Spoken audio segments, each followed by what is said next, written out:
श्री शिवाय नमस्तुभ्यम। भोलेनाथ की कृपा आप सभी भक्तों पर हमेशा बनी रहे। आज की कथा है प्रयाग में सूत जी से मुनियों का तुरंत पाप नाश करने वाले साधन के विषय में प्रश्न करना। आदंत मंगलम जात समान भाव मार्यम तमीशम जरामरमात्मदेवम पंचाननं प्रबल पंच विनोदशीलं संभावये मनसि शंकरं विकेशम। अर्थात जो आदि और अंत में तथा मध्य में भी नित्य मंगलमय है, जिनकी समानता अथवा तुलना कहीं भी नहीं है, जो आत्मा के स्वरूप को प्रकाशित करने वाले देवता हैं, जिनके 5 मुख हैं और जो खेल ही खेल में अनायास जगत की रचना, पालन और संहार तथा अनुग्रह एवं तिरोभाव रूप 5 प्रबल कर्म करते रहते हैं, उन सर्वश्रेष्ठ अजर अमर ईश्वर अंबिकापति भगवान शंकर का मैं मन ही मन चिंतन करता हूँ।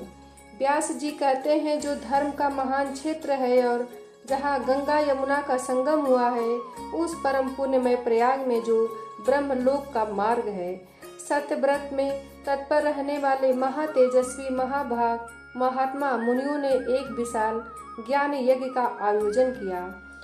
उस ज्ञान यज्ञ का समाचार सुनकर पौराणिक शिरोमणि व्यास शिष्य महामुनि सूत जी वहां मुनियों का दर्शन करने के लिए आए।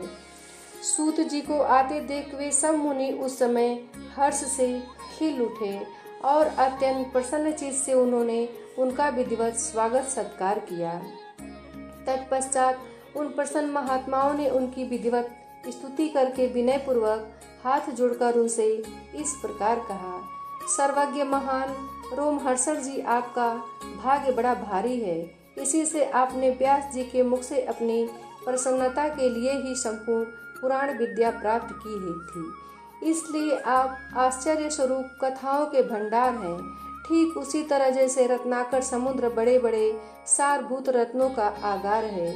तीनों लोकों में भूत, वर्तमान और भविष्य तथा और भी जो कोई वस्तु है, वह आपसे अज्ञात नहीं है। आप हमारे सौभाग्य से इस ज्ञान का दर्शन करने के लिए यहाँ पधार गए हैं और इसी व्यास से हमारा कुछ कल्याण करने वाले हैं, क्योंकि आपका आगमन निरर्थक नहीं हो सकता। हमने पहले भी आपसे शुभाशुभ तत्व का पूरा वर्णन सुना है, किंतु उससे तृप्ति नहीं होती। हमें उसे सुनने की बारंबार इच्छा होती है। उत्तम बुद्धि वाले सूत जी, इस समय हमें एक ही बात सुननी है। यदि आपका अनुग्रह हो तो गोपनीय होने पर भी आप उस विषय का वर्णन करें। घोर कलयुग आने पर मनुष्य पुण्य कर्म से दूर रहेंगे, दुराचार में फंस जाएंगे और सब के सब नित्य भाषण से मुंह फेर लेंगे, दूसरों की निंदा में तत्पर होंगे, पराये धन को हड़प लेने की इच्छा करेंगे, उनका मन पराई स्त्रियों में आसक्त होगा तथा वे दूसरे प्राणियों की हिंसा किया करेंगे, अपने शरीर को ही आत्मा समझेंगे, मूढ़, नास्तिक और पशु बुद्धि रखने वाले होंगे, माता पिता से द्वेष करेंगे, ब्राह्मण लोभ रूपी ग्रास के ग्राह बन जाएंगे, वेद बेचकर जीविका चलाएंगे, धन का उपार्जन करने के लिए ही विद्या का अभ्यास करेंगे और मद से मोहित रहेंगे, अपनी जाति के कर्म छोड़ देंगे, प्राय दूसरों को ठगेंगे, तीनों काल की सांध्योपासना से दूर रहेंगे और ब्रह्म ज्ञान से शून्य होंगे। समस्त क्षत्रिय भी स्वधर्म का त्याग करने वाले होंगे, कुसंगी, पापी और व्यभिचारी होंगे, उनमें शौर्य का अभाव होगा, वे कुत्सित चौर्य कर्म से जीविका चलाएंगे, शूद्रों का सा बर्ताव करेंगे और उनका चित्त काम का किंकर बना रहेगा। वैसे संस्कार भ्रष्ट, स्वधर्म त्यागी, कुमार्गी, धनोपार्जन परायण तथा नाप तौल में अपनी कुत्सित वृत्ति का परिचय देने वाले होंगे। इस तरह शुद्ध ब्राह्मणों के आचार में तत्पर होंगे, उनकी आकृति उज्जवल होगी, अर्थात वे अपना कर्म धर्म छोड़कर उज्जवल वेशभूषा से विभूषित हो व्यर्थ घूमेंगे। वे स्वभावतः ही अपने धर्म का त्याग करने वाले होंगे, उनके विचार धर्म के प्रतिकूल होंगे, वे कुटिल और द्विज जन निंदक होंगे। यदि धनी हुए तो कुकर्म में लग जाएंगे, विद्वान हुए तो वाद विवाद करने वाले होंगे। अपने को कुलीन मानकर चारों वर्णों के साथ वैवाहिक संबंध स्थापित करेंगे। समस्त वर्णों को अपने संपर्क से भ्रष्ट करेंगे। वे लोग अपनी अधिकार सीमा से बाहर जाकर द्विजोचित सत्कर्मों का अनुष्ठान करने वाले होंगे। कलयुग की स्त्रियां प्रायः सदाचार से भ्रष्ट और पति का अपमान करने वाली होंगी। सास ससुर से द्रोह करेंगी, किसी से भय नहीं मानेंगी, मलिन भोजन करेंगी, कुत्सित हाव भाव में तत्पर होंगी। उनका शील स्वभाव बहुत बुरा होगा। वे अपने पति की सेवा से सदा ही विमुख रहेंगी। सूत जी, इस तरह जिनकी बुद्धि नष्ट हो गई, जिन्होंने अपने धर्म का त्याग कर दिया है, ऐसे लोगों को इहलोक और परलोक में उत्तम गति कैसे प्राप्त होगी। इसी चिंता से हमारा मन सदा व्याकुल रहता है। परोपकार के समान दूसरा कोई धर्म नहीं है। अतः जिस छोटे से उपाय से इन सबके पापों का तत्काल नाश हो जाए, उसे इस समय कृपा पूर्वक बताइए, क्योंकि आप समस्त सिद्धांतों के ज्ञाता हैं।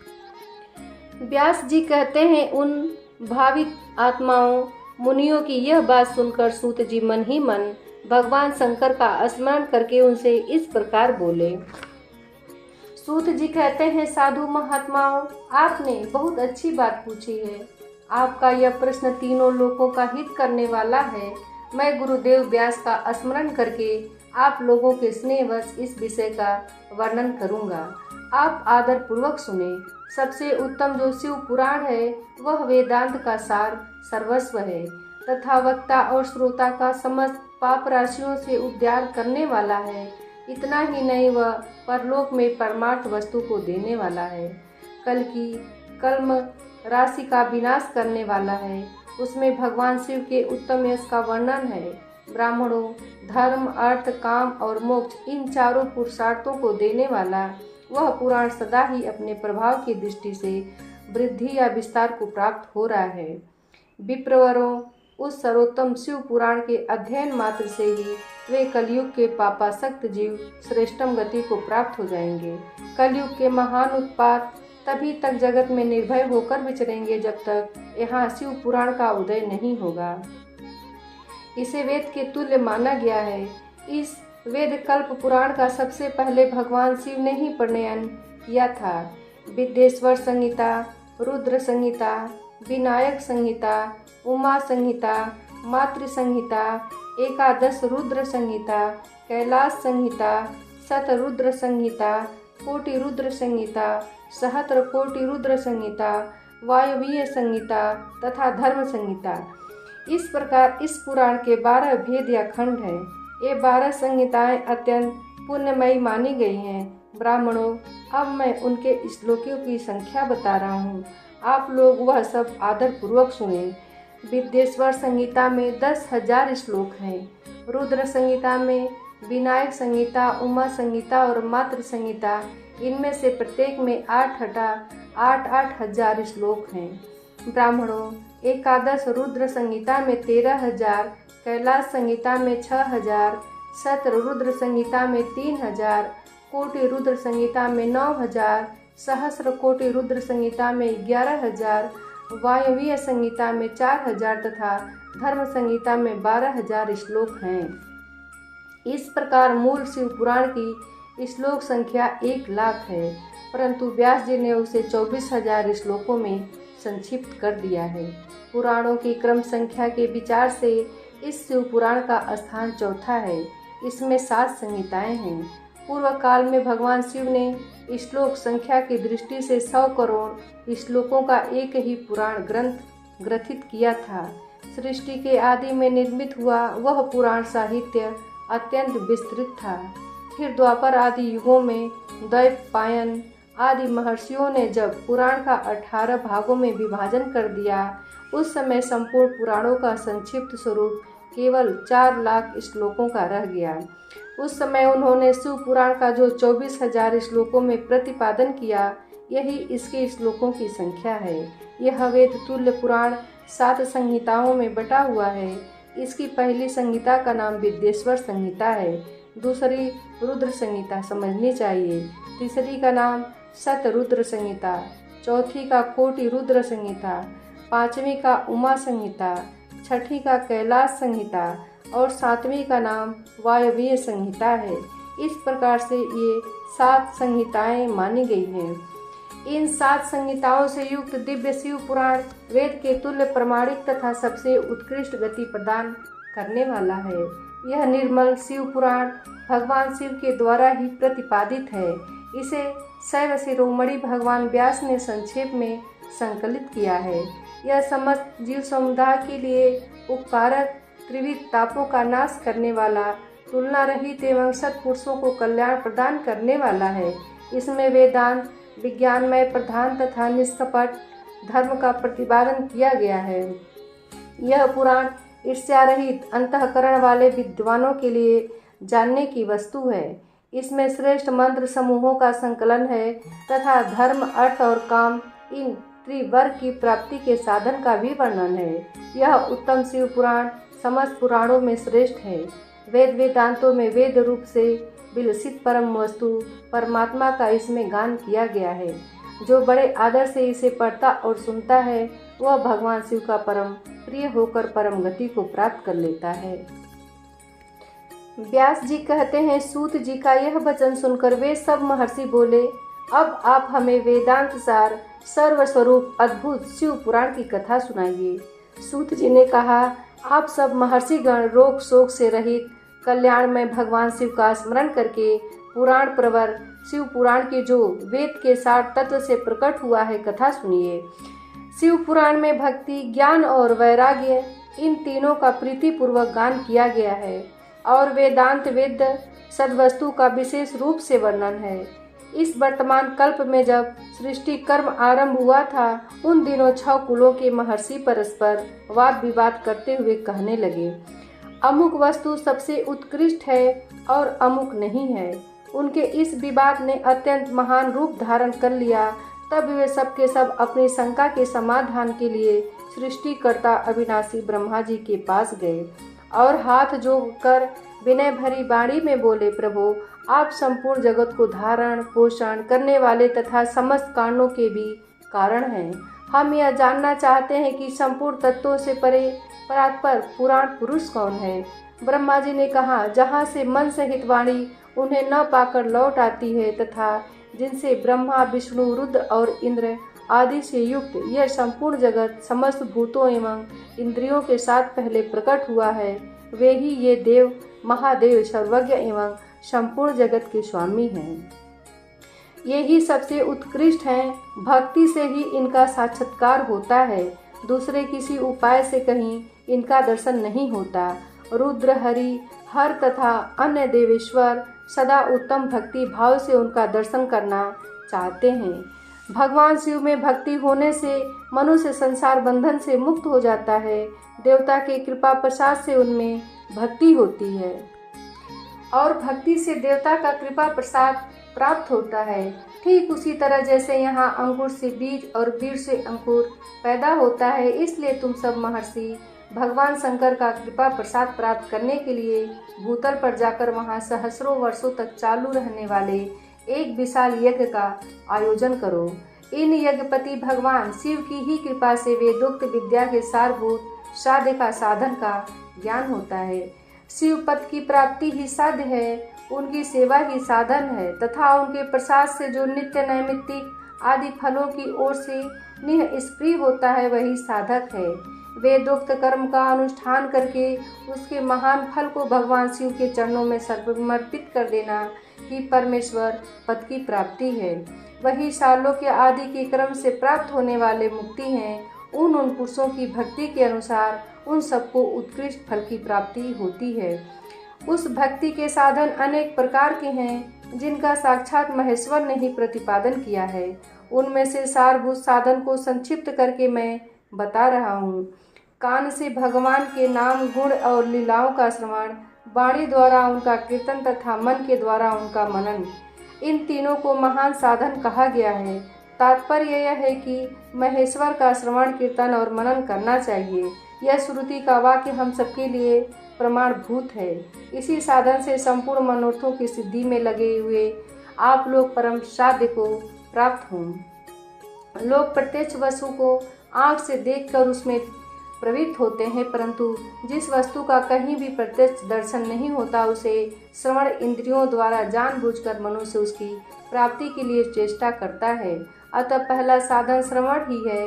उसके द्वारा गुरु के मुख से तत्व को सुनकर श्रेष्ठ बुद्धि वाला विद्वान पुरुष अन्य साधन कीर्तन एवं मनन की सिद्धि करे। क्रमशः मन पर्यंत इस साधन की अच्छी तरह साधना कर लेने पर उसके द्वारा शालोक्य आदि के क्रम से धीरे धीरे भगवान शिव का संयोग प्राप्त होता है। पहले सारे अंगों के रोग नष्ट हो जाते हैं, फिर सब प्रकार का लौकिक आनंद भी विलीन हो जाता है।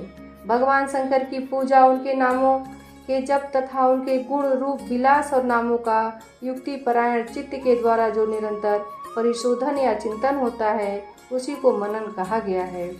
वह महेश्वर की कृपा दृष्टि से उपलब्ध होता है, उसे समस्त श्रेष्ठ साधनों में प्रधान या प्रमुख कहा गया है।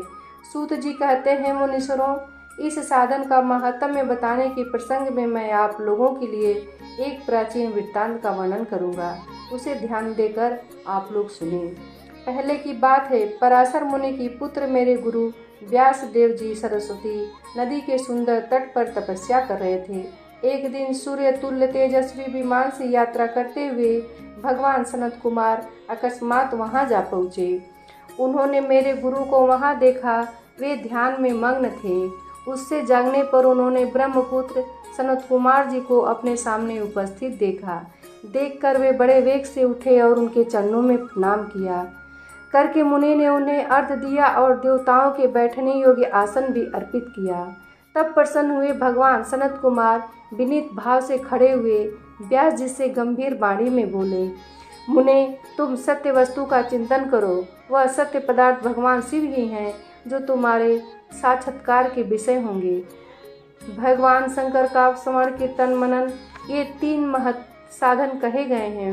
ये तीनों ही वेद सम्मत हैं। पूर्व काल में मैं दूसरे साधनों के संप्रम में पढ़कर घूमता घामता मंदरांचल पर जा पहुंचा और वहां तपस्या करने लगा। तदंतर महेश्वर शिव की आज्ञा से भगवान नंदिकेश्वर वहां आए।